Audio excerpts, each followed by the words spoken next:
So, good afternoon. Thanks everybody for coming.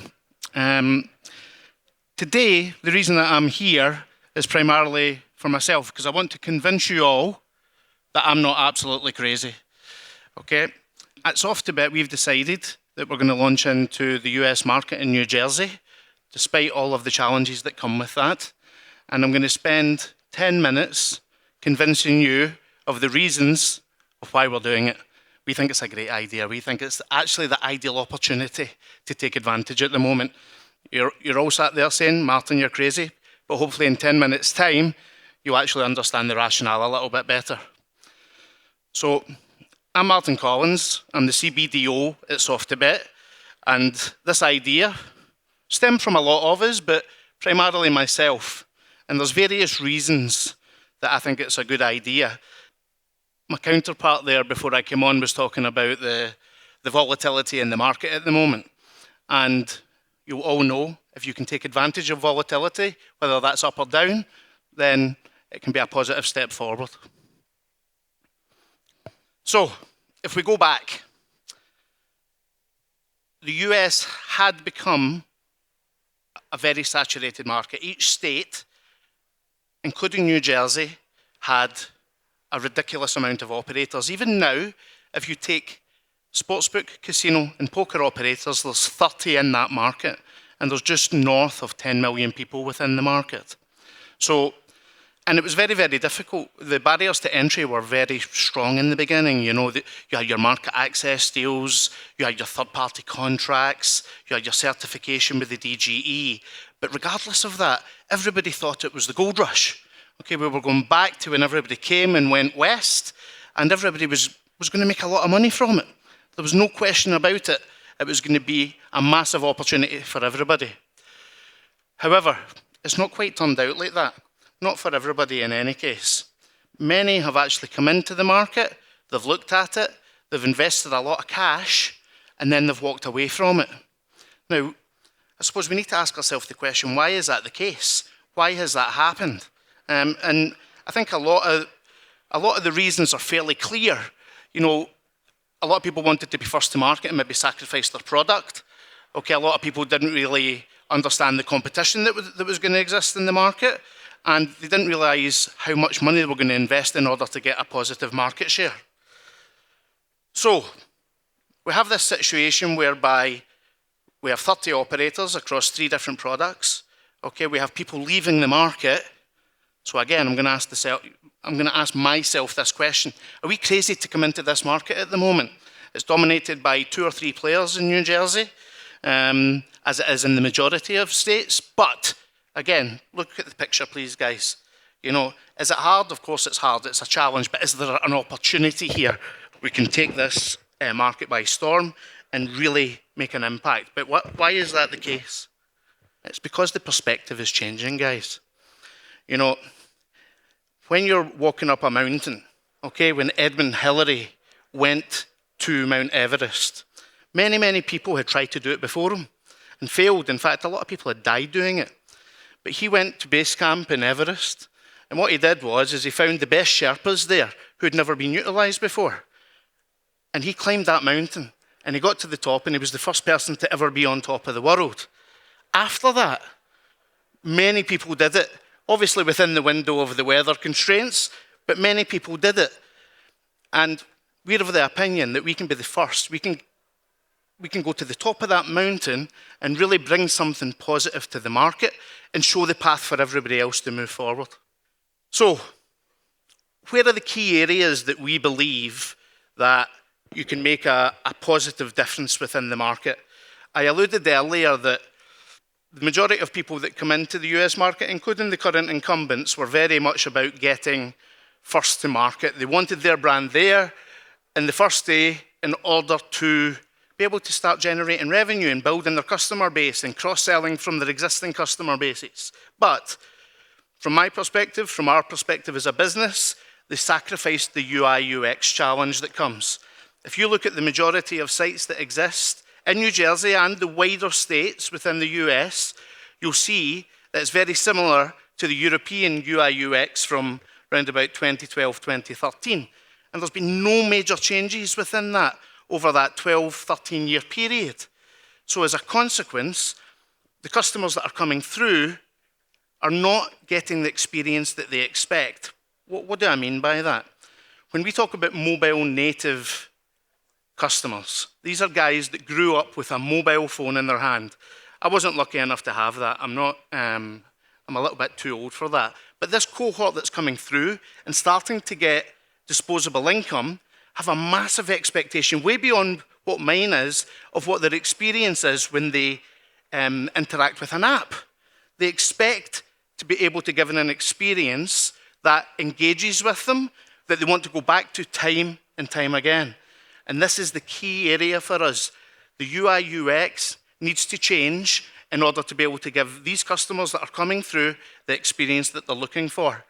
If you look at our European products and some of the gamified experiences that we've created, what we've seen is screen time actually increased by 4 times. So no longer is a customer simply coming in to spin some slots or make a bet and leave within 5-6 minutes. They're coming in and they're engaging with the brand and actually coming back time and time again without the requirement of a bonus, which is, I think everybody in this room would agree, is a positive step. You're actually building engagement, you're building loyalty, and genuinely, you're no longer competing with your traditional competition. You're competing with TikTok, Netflix, these types of guys who are commanding their screen time whilst they're sat on their couch at home at night watching a game. So this UI UX movement is key to success. For the first month, online outpaced retail. Now, I don't know if there's anybody here from the retail side of things. They may well say that's a terrible thing. But actually, it's not actually cannibalizing, right? But what it does say is that online's becoming more popular, right? The growth is still there on the retail, but online is outpacing it. So what does this mean? It means that there's an opportunity for everybody to take advantage of that. And again, provide an experience that the customer expects. I alluded to it earlier, guys. Okay, we have 2 big players in our market, okay, who are really eating up the market share. But, and again, you might say I'm crazy. I don't think so. But I think that presents an opportunity.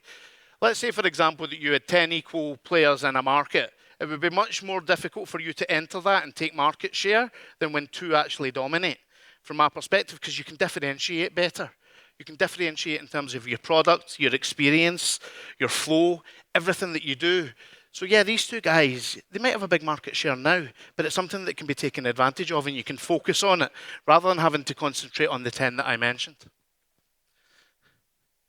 I alluded to gamification, and this is a really important factor and something we've built our entire strategy on at Softabit, that if you're going to cater for the customers that are coming through, even the customers that already exist, and you want them to come back to your site and your app time and time again, then you have to give them an experience that gives them the reason to do that.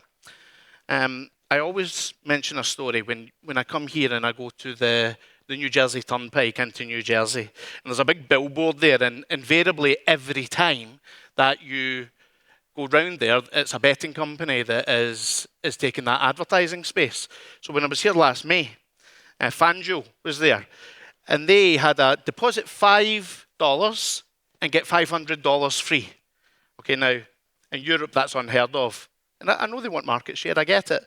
Now I'm not criticising the tactic. I'm not criticising the approach. Clearly, it works for them. They've done a great job. But what I'm saying is imagine you could build an experience whereby customers come back to you and engage with you, not because you've given them free money, but because they actually like the offering that you're giving to them.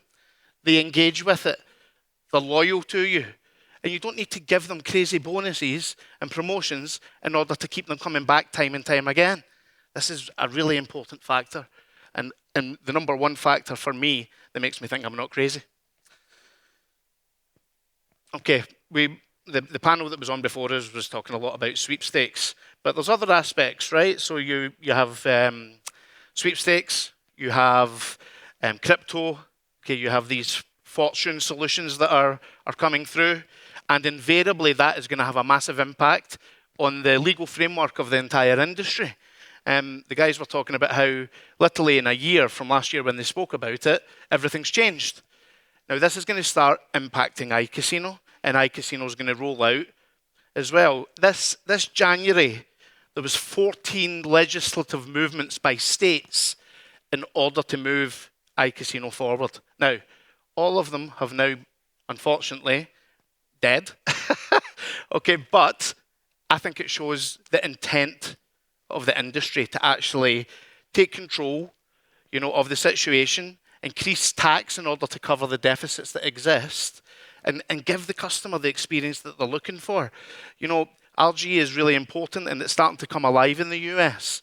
And again, gamification, spending your money over a longer period of time, is a massive element that actually, again, gives the customer a better experience. So we are here to revolutionize the market. We want to give the customers a first focus, and we want them to be at the very forefront of everything that we do. So thank you, and I'm going to invite Pierre up to give some deeper questions. Thank you.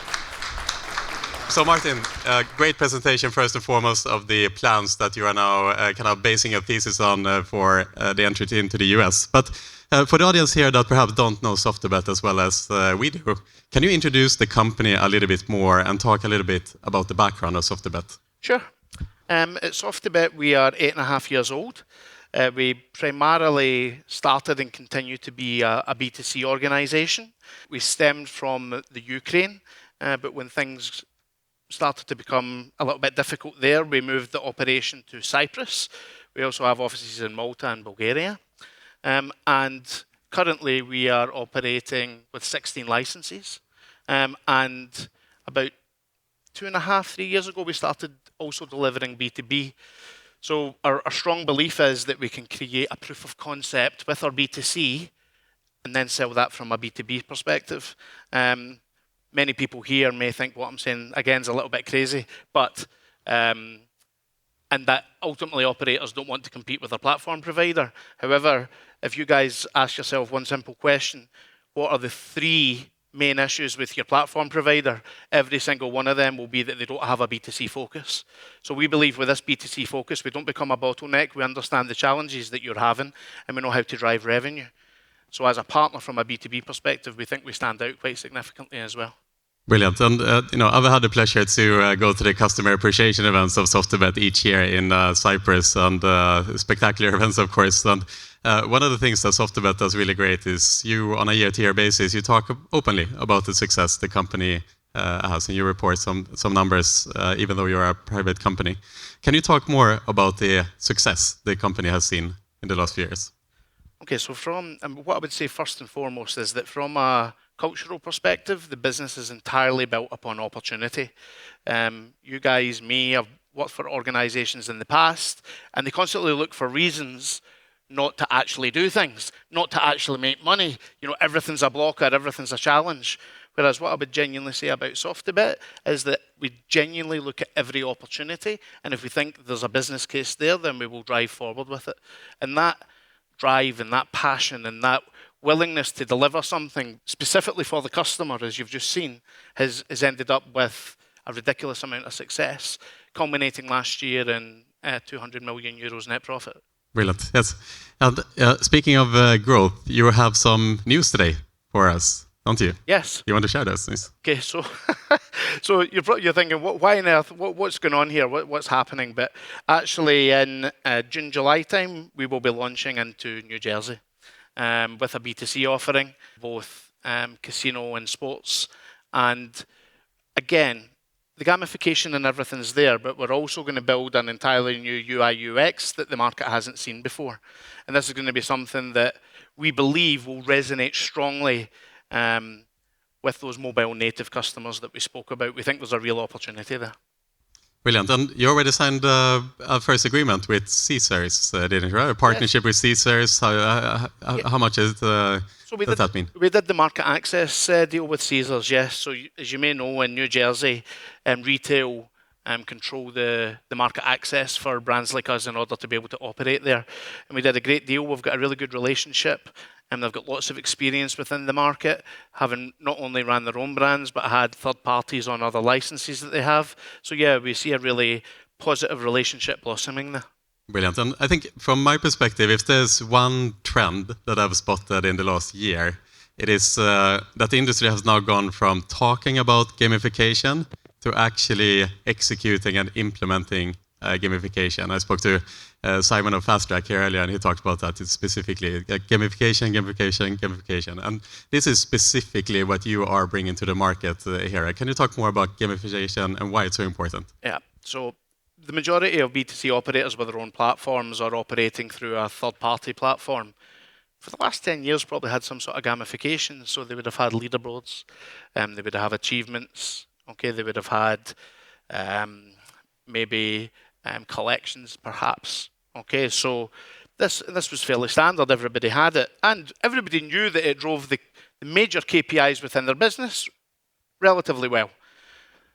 We believe that although it's good and although it helps you with your customer base and it drives engagement and loyalty, that actually there's a step beyond those simple elements of gamification, and that you need to find a narrative that resonates with your customer.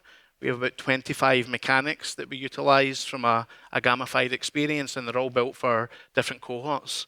So you might have some that resonate more with your older players, maybe with the cohort that I spoke about before, your mobile native cohort, a female cohort.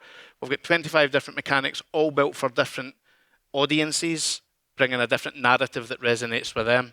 And again, it drives the screen time, it drives the engagement, it drives the loyalty, and it's the next step within gamification. Brilliant. Thank you so much, Martin, for traveling over here and for presenting us with the new exciting news of SoftwareBet. Thank you as well to the audience. Thank you. Thank you.